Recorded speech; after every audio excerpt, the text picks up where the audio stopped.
And we are now live. Welcome to our live stream, live with Marcel and Kilani. And in today's episode, we want to talk about how you're going to deal with a horrible boss.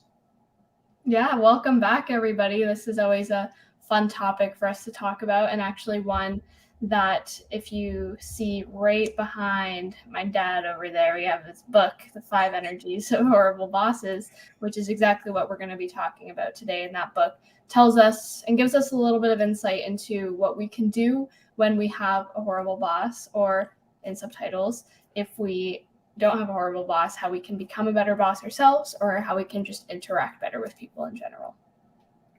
Yeah, and a question that a lot of people ask me, right, is like, why did you write the book? And I wrote the book for two reasons. The first one is because we're all in the business, right? And especially in the corporate world, but we're all in the business of interacting with each other. And as coaches, right, we observe how people are interacting with each other every day, and it's really interesting when we observe organizations and companies and of course people, the relationships they have and the way that they are actually getting along with each other, right, in order for them to be able to produce results, right, that are kind of favorable for the organization. There are a tremendous amount of interactions that happen on a daily basis, and a lot of these interactions are kind of taken for granted. And what I found is that in these interactions, because very often we're dealing with hierarchies where one person works for somebody else, and so we're always reporting, right, to somebody higher, somebody kind of in our downstream, is that we're kind of trying to motivate and inspire. And there are these interactions and these interplays of energy that people are always kind of dealing with. And then to complicate that even further, we had this whole kind of pandemic period where on top of that we started dealing with hybrid workforces, and that made things even more difficult, right? Because there were so many levels of complexity that came with that. And so I thought, the the piece of feedback that I often get from my clients is, how do I deal with this person, right? How do I deal with my staff members that are, for example, not motivated and don't want to do what they want to do, or but on the other flip side is also, how do I deal with my boss, right? My boss is being a dick, and I don't know how to deal with my boss, right? And so these interactions are real and they happen all the time. And so I thought, you know what, is if nobody's really written a book on it, why not write a book on it and at least give people some form of a framework of how they can interact with each other, how they can get along with each other, and how they can work better together. So that's kind of how the book for me started to kind of evolve, right, as that framework of how do we actually connect. Yeah. And so I guess the first question that comes to mind, right, is what actually makes somebody a horrible boss? Kilani, do you have any thoughts on that? Yeah, I think many reasons, many things can make someone a horrible boss. And what I really like about what you write in the book is when it comes to the energy projection, everything that we interpret from other people starts from ourselves. And so it's a very individually tailored book. You can take the Mhm. principles and apply it to your life and what you're experiencing. And the reason I bring that up is because I think that is also what determines is who's a good boss or who's a bad boss. It Hmm. comes down to how we're perceiving them, which then also comes down to on the topic of energies and of course other things too. But to keep it in line with the topic of energies, the energy we project and how we interpret the energy that they're projecting to us. Yeah, exactly. And you know what's funny is, when I have this conversation, right, with so many people about kind of like, what makes a boss horrible. Um, Interestingly, is if I were to have a conversation with that boss isn't going to turn around and say, "Oh, I'm a horrible boss." Right? So you have a boss who cares deeply about the business. It cares deeply about what they're doing. Is very passionate. Kind of all of those kind of things. But the way that they're operating and the way they're projecting themselves onto their people is being received in a way that creates this horrible experience. And what I learned from that is, and I learned this from experience myself, and I wrote this in the book too, is that I myself have been a horrible boss. And unfortunately, this is about 15 years ago. I used to think I was God's gift to leadership, and only coming to a realization that I was the company's worst enemy, because I was so deeply passionate about the company that we had founded and that we had created, and I had these fixed ideas about kind of what I wanted the company to be doing and where I wanted to be going with this and all that, to a point where I restricted, without knowing it really, but I restricted other people from being able to be creative and innovative and to apply themselves in the best way possible, because it was all about me, kind of making sure that my vision, was the vision that was being followed, and I became very fixed and very stuck on that, right? And that inevitably, right, created a culture within the company of that, where people didn't feel safe to share their ideas and their inputs and all of those kind of things. And so even though I thought I was being this amazing boss and that I cared deeply about my people, it was being received in a very different way.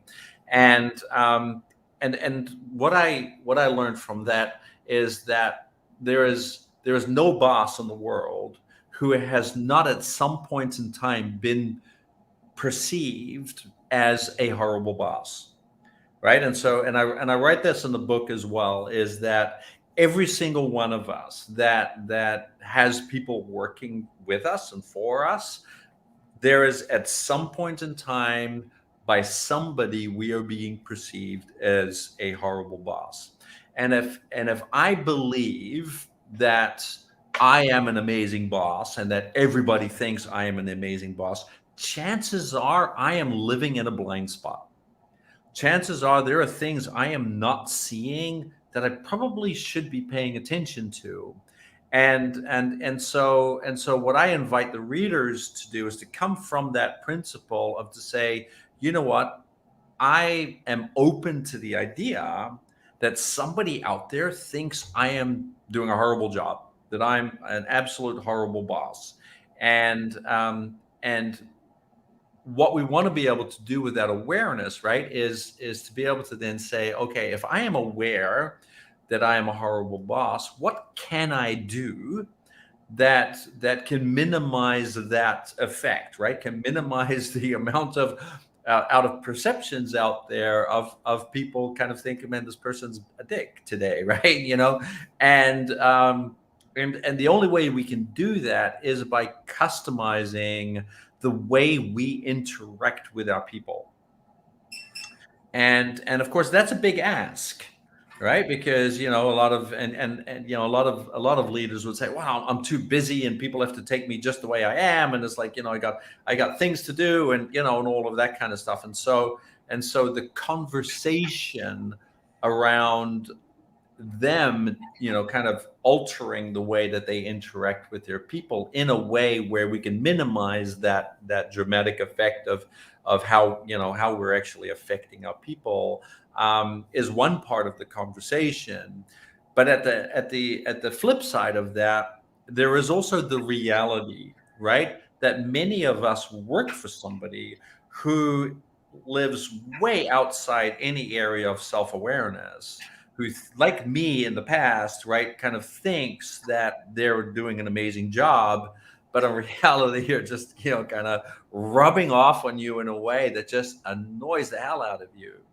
And I see it every single day. I still see it in the workplace every day, where people are just like I have no idea that my boss does not see what he is doing, right? Or even senior leadership, right? It's like, it's like I have, when you talk to members of a senior leadership team in an organization, they often think, because they're drinking the Kool-Aid, and they often think they're doing a great job in terms of creating a culture of inclusiveness and all of these kind of things, and they really believe that what they're doing has an amazing impact. And then when you talk to they're members of staff at much lower levels. They're members of staff go like, I have no idea what these people are doing, right? It's just like that's so somehow that message is not trickling through in terms of how amazing they think they're doing versus actually how amazing the staff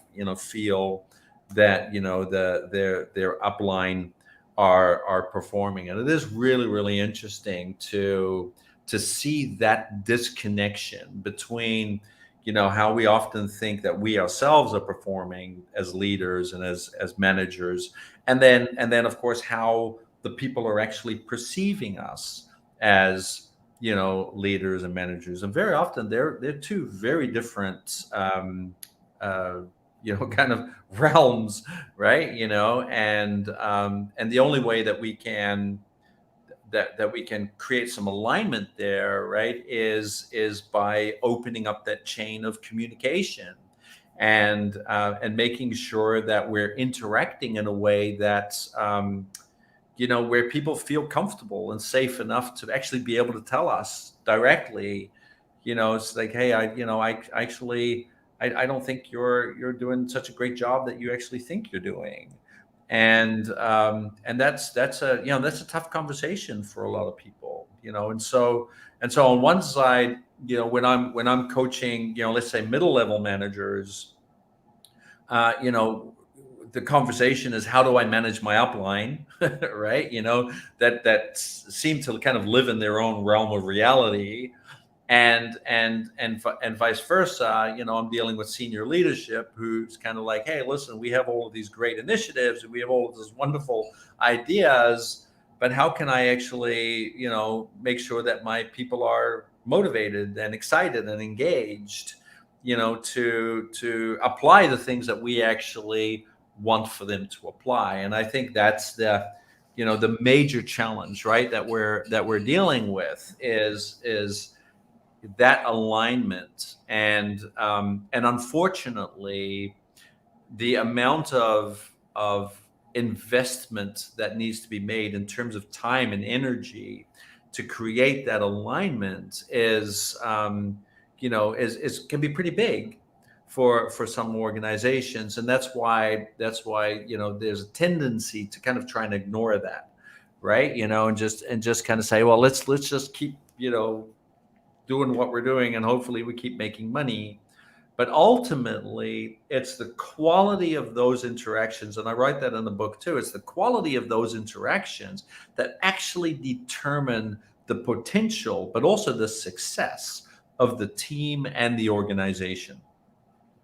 And the higher the quality of those interactions are, where there is much greater sense of safety and honesty, and where people are having healthy conversations, where they're able to challenge each other and hold each other accountable, and to do all of those kind of things without being afraid that the other party is going to be upset or have issues, or all of that kind of stuff.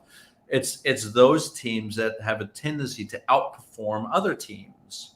And the same counts for an entire organization. Is the quality of those interactions is what drives the bottom line of your organization. So if you're not paying attention to what we at level 5 we call the interaction quotient of your organization, right? Your interaction quotient is a formula that's based on the quality of interactions divided by time.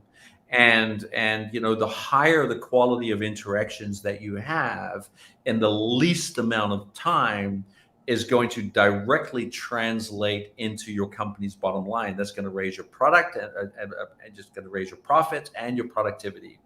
And that is the big equation, that actually the only equation that really matters for your organization. What is the interaction quotient for your organization? And if you do not know the answer to that, that's a blind spot, right? That is you living in, a lack of awareness, thinking that, we're going to, keep doing things the way that we're doing, and hoping, right, that things are going to make a difference. And if you are not investing time, energy, and money into raising the interaction quotient of your organization, you're gonna find yourself one day, wondering why your company is not doing the way that it should be doing. Yeah, absolutely. And just to play devil's advocate here, because I know that Mm. this is an argument that comes up a lot in the world of leadership. And I also want to take this time for anyone who's watching live. If you have questions or things that are coming to mind for you right now, go ahead and put them in the comments, and we'll respond to them live here. And thank you, Tara or Tara. Please let me know how to pronounce your name right for your comments and interactions here. But the devil advocate question I have is, a lot of times in leadership, people are taught it's not your job to be everyone's friend. And that doesn't mean, that you don't try to get along with people or that you're not friendly, but there's this understanding that when you're leading, not everyone is going to like you, or not everyone is going to want to follow you. And so how would you handle working between that and then also being able to show up with the energy projection that will allow you to be the best boss you can be? Yeah, great question. And the way that I always kind of work with my leaders is to understand that each interaction comes with a different energy, right? And so very often, just intuitively. And the reason why I talk about energy is because as human beings, we're all connected by energy. Actually, we're connected to the universe with energy, right? It's just we're all energy beings, and our interactions start with an interplay of energy. And so, without actually having to make interactions too complicated, we can look at it from an energy perspective. And I'm sure you've walked into a room before where the energy just went right, and you're like, it's like an energy vampire is just in the room, and they're just sucking the life force right out of you, right? And we've all sensed that before, and many of us in the corporate world have had terms of, or heard terms of, like, oh, that person always brings such positive energy, right? And so we all know inherently that it all that energy, that's kind of the most important part of our interaction. What kind of energy are we bringing? And what's interesting about the research that I was doing on energy was that we actually have different types of energy. We don't, it's not just a positive or negative energy. There are actually five of them, and then hence the five energies of horrible bosses. Is these energies are based on research that come from, like, Sanskrit texts, from kind of ancient Indian texts of from Ayurvedic medicine, but also from Chinese traditional medicine, where they're also talking about the Wu Sing, which are these five, what they call the five phases, which is all around the energy, and the not just the energies, but also then how that kind of plays into the elements, right? Of and how that interplay um, plays in our body, and how that actually determines our health and our mental well-being and all of those kind of things. So in these more kind of ancient cultures and indigenous cultures, there's a strong connection with the understanding of the importance of this flow of energy, and how that flow of energy dictates our own relationship with ourselves in terms of our own health, but also the relationships that we have with each other. It's what I found striking was that concept is completely void in, for example, Western culture, right? Where we have a tendency to kind of look scientifically at only at things that we can measure, right, without necessarily inherently knowing that it's there or believing that it's there. We then have a tendency to just kind of ignore it, right? Just kind of say, well, it doesn't exist until we can see it or measure it or do something like that with it. And so I always thought that was really interesting. And so what I tried to do was to try to create a bit of a blend, right, of an understanding of like, hey, just think about the kind of energy you bring into a room, and think about the energy that's in the room at that moment in time, and that interplay of energy that you have just by stepping into a room sets the tone, right? That sets the stage for how your interactions are going to be in that meeting. So from a leadership perspective, that's really important, because you need to know what the energy is of the room so that you can match that energy. And so those five energies, you can think of those as a compass, right? As a north, south, east, and west. It's a way I like to explain that. Where on your horizontal axis, the east and west axis, right, is on one side you have what I like to call determined energy, which is very kind of forward moving energy, and on the other side of that compass is kind of the pulling in energy, which I like to call inviting energy, where you're inviting perspectives and ideas and opinions, and that's where things like empathy live, and all of that kind of stuff is where determined energy is really about action. It's about results. It's where are we going, what are we doing.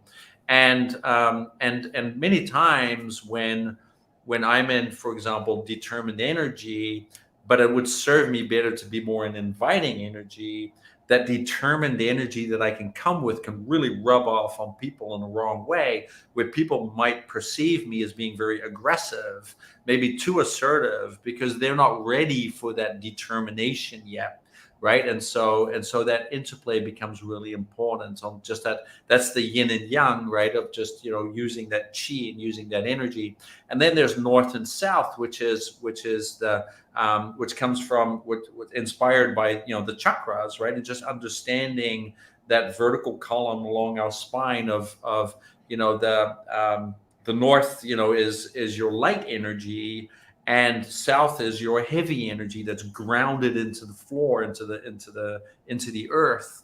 And so light energy is all about being carefree and being spontaneous, and being joyful and having a good time, is where heavy energy is about being serious, about being safety focused, about compliance, about procedure, about all of those kind of things. And then of course we have that neutral energy, which sits nicely in the middle, and that's more kind of that state of mindfulness, right? So by the way, we have Saijan saying hi. So hello, Saijan, thank you for joining us on this call. It's always so nice to have people joining us.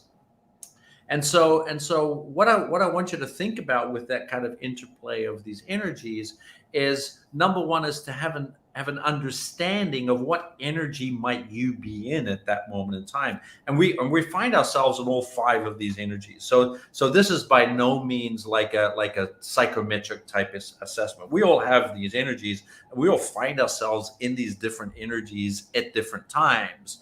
It's the question is that energy that we're in at that moment in time, is it serving us? Are we in the appropriate energy? Am I, as a leader, in the type of energy that I need to be in to be able to connect best with this employee? And what we find is that each person we interact with is in a different energy themselves. And so for us to be able to to quickly and adapt and shift our energy in a way that lets us connect with each and every person. So you'll find people that are very determined in their energy, and for me to be able to connect with that determination and to be able to kind of go there, or a person can be very light and joyful and just having a good time, and I need to be able to meet them where they are as well. And so the more adaptable a leader is in their energy, the higher that quality of interactions is going to be with the people that they work with. Now, here's the funny thing. As a staff member, it's exactly the same thing, is understanding the energy that your boss is coming into the room with can also be really powerful. And I can give you an example. I have a client who's actually from Canada, and who is very much himself, kind of in that very light energy, very light kind of, very joyful, carefree, very good at his work, and appropriately he's hired for a job that requires a lot of communication, and so he's in the commercial role, so he's perfectly fit for that role. But what's interesting is he's been promoted into kind of more senior leadership roles because of his success, and the C-suite people that are above him tend to be very heavy in their energy, so they're very serious, and everything is life or death. And he says, every time I go into a meeting with these people, I feel like the life force is being pulled out of me, and I get really nervous because it's not who I am, and I find myself fumbling and stumbling because I can't just be me. I just can't be comfortable being me because I feel it's kind of out of place.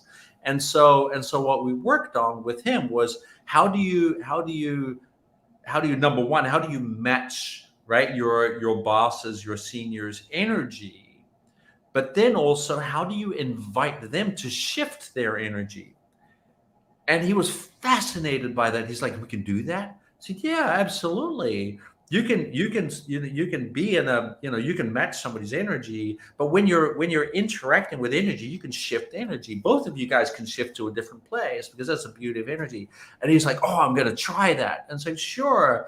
And so his boss came in, and one day, and of course the energy in the room just right, because he was like very heavy, and he decided to meet his boss where his boss was. And so he says, hey, what's going on?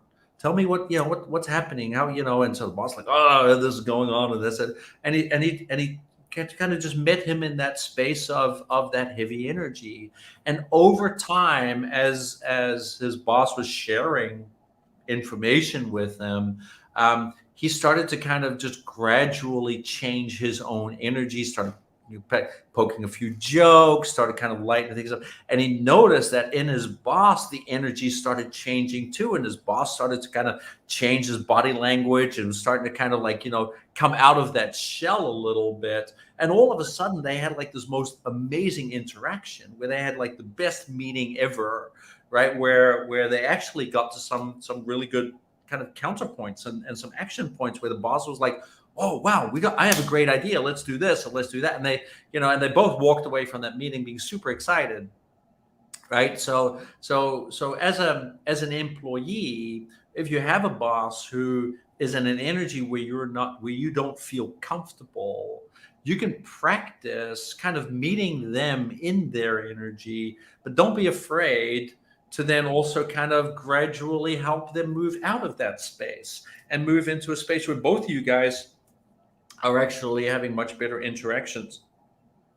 And that's, I think, the power of understanding the five energies, is that you can not only interact with the people that work for you in a way that really connects with them, but also as an employee, you can connect with people in your upline in a way that benefits them and you, and you can get way more work done. You can accomplish way more rather than trying to bash that and fight that energy that you're so uncomfortable with, right?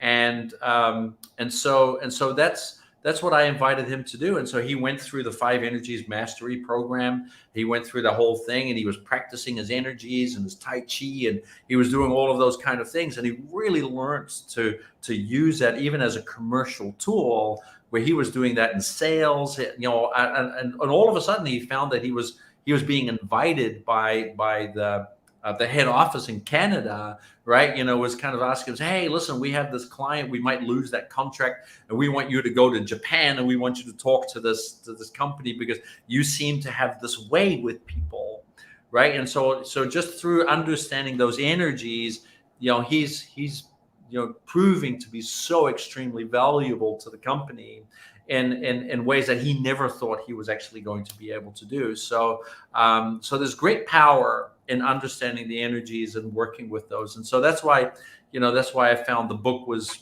such an important thing with this. And it's what, I want to invite everybody to just be able to practice, whether they read the book or not. It's a very intuitive thing, right? And on our website, right, we have like the free assessment, which is kind of like a mindfulness exercise of just understanding what energy you might be in. And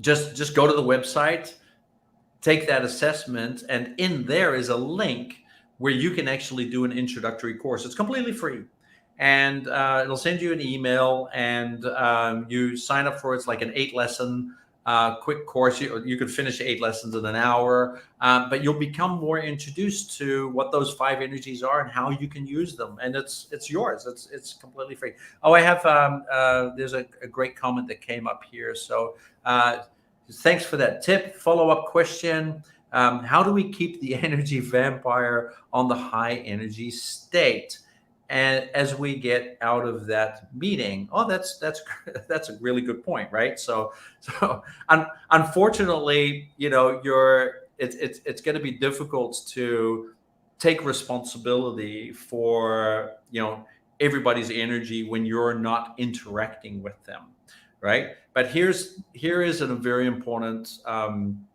tip that I could give here, is that if they are aware of their energy, if we have conversations, right, with each other about kind of saying, hey, I'm actually feeling that your energy, right, is kind of feeling really heavy today. Is everything okay? Right? If we translate those type of conversations, note that those are very easy conversations to have, and they're not invasive at all, right? And a great example of that was I was at some point I was coaching a senior leadership team that was being acquired by a massive sales organization, and this company of the senior leadership team, they had a lot of challenges with regards to adjusting their compliance issues and all of that kind of stuff as part of this acquisition. And so the CEO of the company brought me in to work with the team to help them be able to kind of collectively work through this acquisition process, without losing motivation and all of that kind of stuff. And I remember he asked me to be present at one of those meetings, and I had been working with him for a while on his energy, and he'd been doing a great job. And I remember sitting in the meeting, and you could feel the energy, right, of the senior leadership team. Everybody was like, just their body language. They were just, hunched down. They were exhausted. They've been working, 16, 18-hour days. They've been, there was a, it was very, very heavy energy in that room. And the goal of that meeting was to actually come up with some initiatives and some ideas to help them be able to kind of shift some of the challenges that they have. And so the CEO walks into the boardroom, and the first thing that he says, "Hey guys, I just sense the energy in this room is really heavy. Do you guys sense that too?" And everyone's like, yeah, totally, right? We totally get that. He's like, great, I understand that. He says, but what energy do we need to be in today in order for us to be able to be successful in today's meeting? And people kind of, because they'd been introduced to the five energies, and they were like, I guess we need to be more in light energy because, we need to be creative and we need to be thinking about ideas. And he was like, yeah, exactly. So if we're in heavy energy, how successful are we going to be in this meeting? And everybody kind of looked at each other and said, yeah, this is not going to set us up really well. And so he did something really smart. He said, let's change the energy in the room. And he says, who has some suggestions here on how we can do that? And people started to come up and say, hey, let's play a game. Hey, let's tell some jokes. Let's do, right? And immediately you could sense the energy in the room just starting to go up just from the suggestions of doing things. And they spent about 10, 15 minutes just kind of like toying around, having a good time, having some laughs. And as that CEO then started to feel that energy change, he says, great, guys, thank you. This is much better. Let's get to work. And I think that is an important conversation, is having that awareness, right, for each and every person that they are in a certain energy, and that they don't have to be in that energy. They can be in a different energy. And it becomes easier to have with a person, telling a person that you think they're an energy vampire.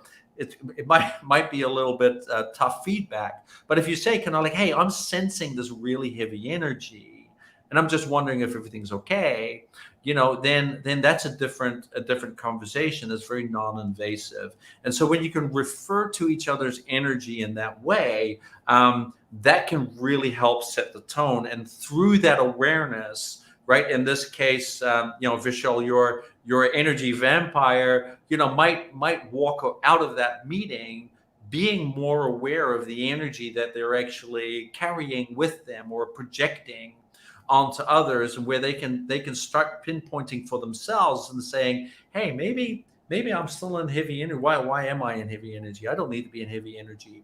And that's the important thing of understanding here, is that it all comes down to that level of self-awareness, but that self-awareness only starts with a conversation. Right. And so that's maybe one way of how you can drive that is be okay having conversations with your people about the energy in the room. Right. And it's a very, very powerful way of you being able to change mindsets, ideas, perspectives, simply by having a conversation about energy rather than having a conversation about a person's behavior, because that's always a little invasive, rather than just kind of say, I'm just sensing there's a different energy, I'm just wondering if the energy is serving us, right? That's a much easier conversation to have. So Vishal, maybe give that a try and see whether or not that actually helps your energy vampire. Yeah, so that's kind of it from me. Remember to go down to Level 5 Partners, this levelvpartners.com website. Go to the assessment. It's a free assessment. I can actually put it up in the comment. Actually, I'll actually do that now. Level5partners.com. All right, go to the website. When you're in the website, do that assessment, play around with it, have some fun. You don't have to buy the book. You can just literally just practice it, and you will know right away how intuitive this actually feels for you, right? Yeah. So yeah, of course, Vishal kind of says, is that just sometimes just being able to bring it to the energy can just be such a much nicer way of having that conversation without that person feeling like they're being attacked, right? So that's the importance of this this conversation today. Yeah, and that's it for me. Kilani, did you have anything to add? No, that's all. I just, as always, want to say thank you to everyone who watched live, as well as everyone who watches the replay later, and for all of you who jumped in with some comments. It was really great having a conversation with you guys, as always. And for Vishal, if you missed it, the little course link is in the assessment. So if you click on our website there, level5partners.com, and hit the assessment link at the top banner, go ahead and take that assessment. It takes maybe a minute or two, very quick assessment, and you'll get an email with the link to the course. Yeah, and the email will also have your results, the energy that you're in at that moment in time, right? And so that you can become familiar with these five energies and the terminology around it, and then through that 8 lesson course, you'll learn more about those energies and how you use them, and it's all free. It's all for you. Yeah, absolutely. Well, thanks so much, Kilani, of course, for joining me again, and. And thanks to everybody that was online today. It's always so nice to have an audience and have questions and all that kind of stuff. And of course, remember that this is also going to be on our YouTube channel. Subscribe to our YouTube channel, so that you can get like live updates whenever we are live, right? And you can revisit any of our broadcasts and any of our episodes on various different topics of leadership, management, coaching, you name it. So always feel free to join us there. And if you have any questions, always feel free to reach out as well. Well, thanks everybody, and we will see you next week. Thank you. All right, see ya. Bye.